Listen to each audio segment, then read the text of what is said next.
Have you guys seen how Faith delivered the speech that he did at the TEDx Ajegunle? I love the way he started telling the story. There's a whole lot you can learn from it. I'm just going to play back that. I just wanted to pay attention with the way he told the story from history to the present term and linking it to what he would do in the future. In fact,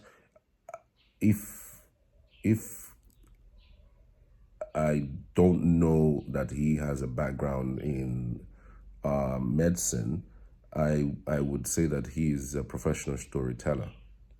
Frankly, if I'm just watching him for the first time and I catch up with this very first portion of his delivery, this guy is a professional storyteller, quite frankly. But this guy delivered it to the neat. I mean, I've been in the media for quite a while, okay? So I can say when somebody is intentional with storytelling and trying to convince you and trying to put you in a place where you would understand every single thing. His storytelling is laced with, has a bit of history, a bit of information, a bit of inspiration, and also has a progressive tendency. That is a power-packed, delivery for anybody who intends to get into that sport. I mean, for those who are into storytelling, you would say that this is. I'm not saying anything so new to you. So let me just play that part, and then I would continue with what I was trying to mention to you. Tragic story. My life changed in July, and I think that story actually goes further back to December. I came back to Nigeria after finishing med school to start my medical career in Nigeria. And after spending a few months in the hospital, someone looked me in the eyes and was like, "You would do amazing on reality TV." And I was like, "Okay, sure." Somehow in July, I ended up on Nigeria's biggest reality TV show, Big Brother Nigeria, with 28 other fantastic housemates. Now, here's where things get interesting. While I was in the house, there were people who were fighting for me outside. People I had never met before, people I had never seen.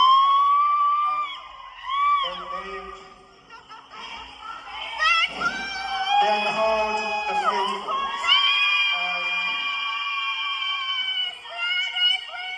These people changed my life.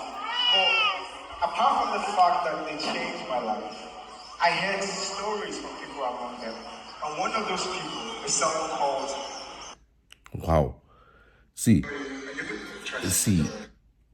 if you are faithful, you would, I am sure that the lady who even screamed during this video didn't even know when she started screaming.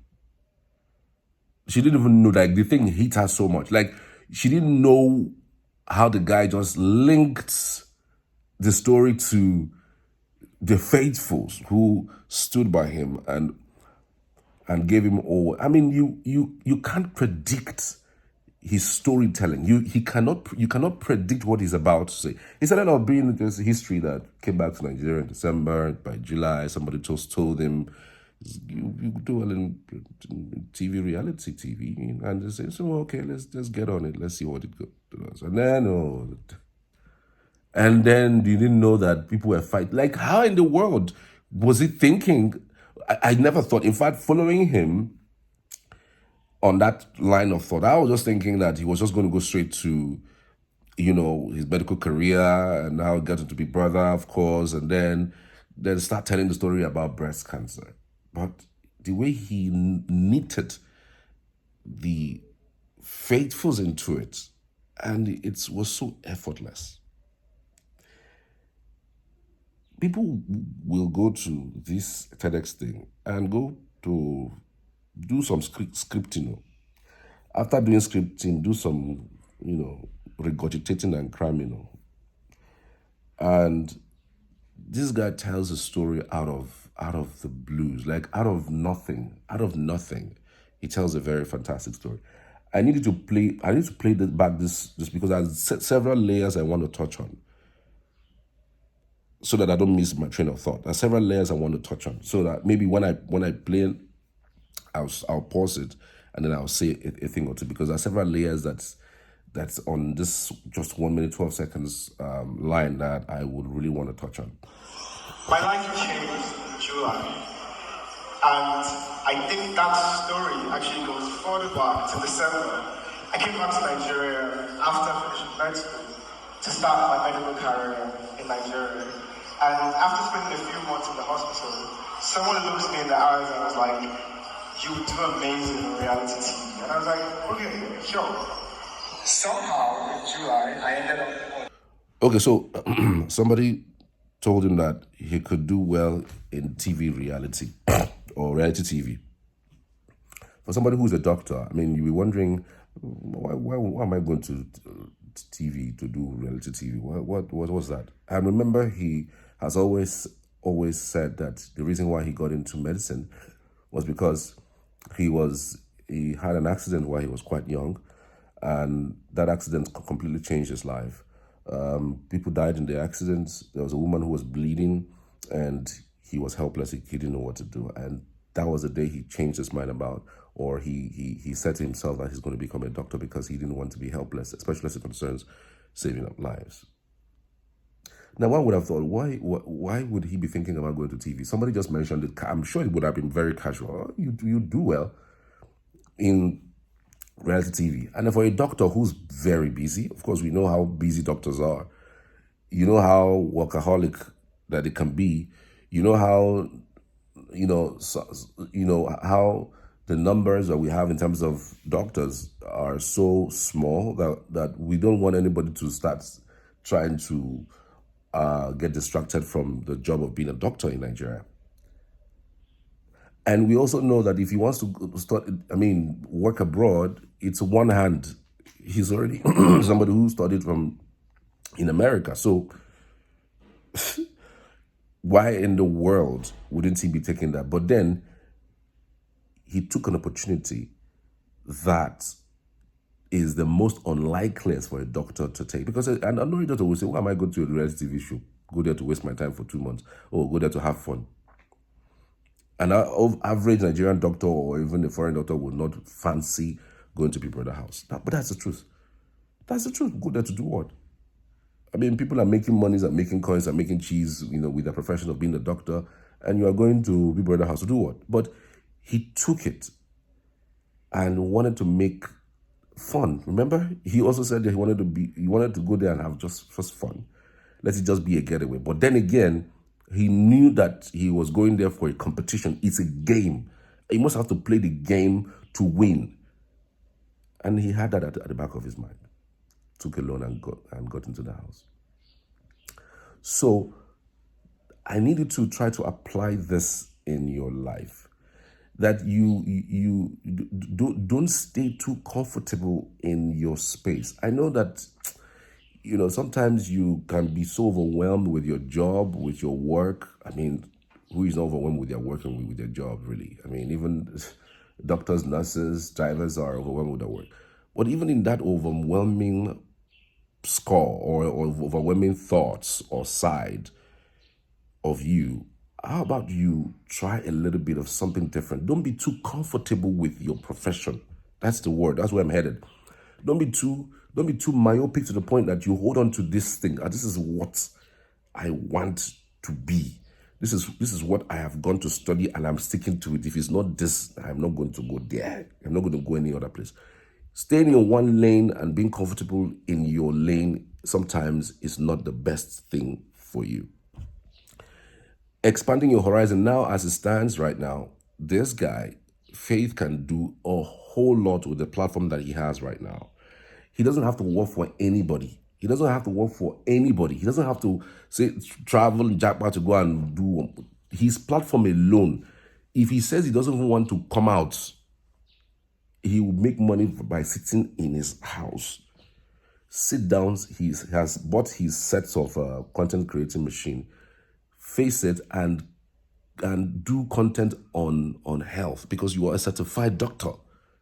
Do content on health, live by it, employ people to assist you in doing that, And then consultation will be, you invite people for consultation if their issues are very complicated to your, to a center you probably may have. So you have the power to basically own not just your narrative, but of course to help that brand to grow to a point where people can connect physically because you are a doctor using the online platform. Trust me, he wouldn't have even discovered this part of him if he didn't go to Big Brother house. I mean, he said he was in his Big Brother house that he wrote 2 songs, that he could direct things on stage, that he even wrote movies in the Big Brother house just by staying there and thinking through some certain things, that he was able to create certain things. So this is something that he will not sit down to do on a regular basis because he's a doctor. I mean, doctors are usually very busy. So he was challenged not to be in his space alone, to a point that now there are several things that he can do, that he can own a business, earn from that business, and even employ people within that space.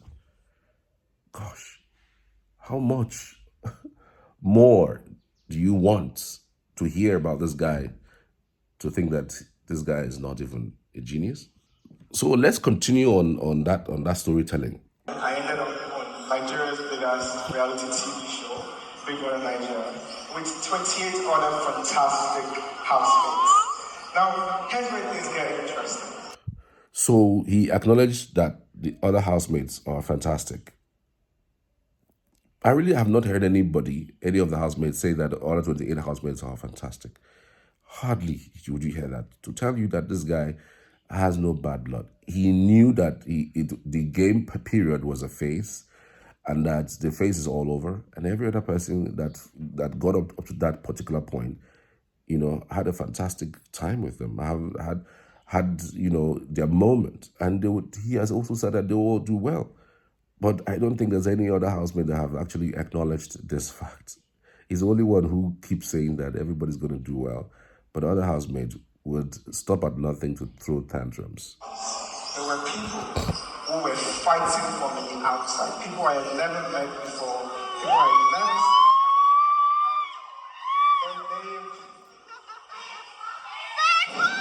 They are called the faithful.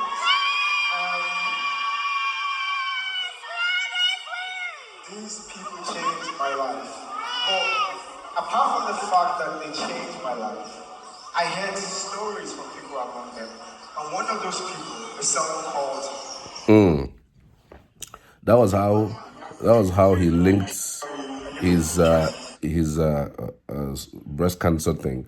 Of course, this story about the breast cancer, for those who missed out on it, that he released a video earlier. He brought the woman on and asked questions about how she discovered she had breast cancer. It's on his YouTube page. Just type Faith Ajegunle, you would see it. Why boobs matter, and I love boobs. So I just also wanted to tell you that the way he linked the love while he was in the house, he didn't even know that there are people who are out there who changed his life. I don't know if you have ever seen, I'm trying to, because there's no other way you could do any of this analysis without comparison. Now, which of the housemates have spoken largely, loudly, lovingly, amusingly, heartfeltly? Which of the housemates have spoken about the people who made them who they are today? Much more than what Faith is doing. Which of them? No, seriously, there hasn't been anybody that has consistently acknowledged the fact that these guys, their fans, made them who they are, and they are trying as much as they can to give back. Which, even the winner, not Dede Boteka, said that she's that she wants to tell you thank you for coming. Like, more like she's telling you that I appreciate you, but this is what you guys did for me, for all the contributions that you guys did. Her fans were excited for her, and then a car came. Voila, congratulations to her. But I'm trying to say, in essence, that there isn't anybody amongst the housemates who have acknowledged their fan base so much that they feel obliged or obsessed to the point that, you know, they're giving back the best way they can. None. And that's somebody who wants to give back, who has a thought process that says, you know what, I can build something from what I have right now. I may have gone into the house, and many people who are out there don't even know me, don't even. I mean, they have a choice not to care about me, but they did. They spent their money, they voted, they kept me in the house for this long. And this guy is the only person who understands building a fan base after the house. That's the reason why he's the only person who's doing what he's doing right now. And you can't take anything away from him. The guy will go so far. He's on fire. It'll be hell. So, I mean, those are the first lines. The full video is going to come out, though, but these are the things that I found that I thought that is worth sharing. Tell me what you think in the comments. I'd love to hear from you as always.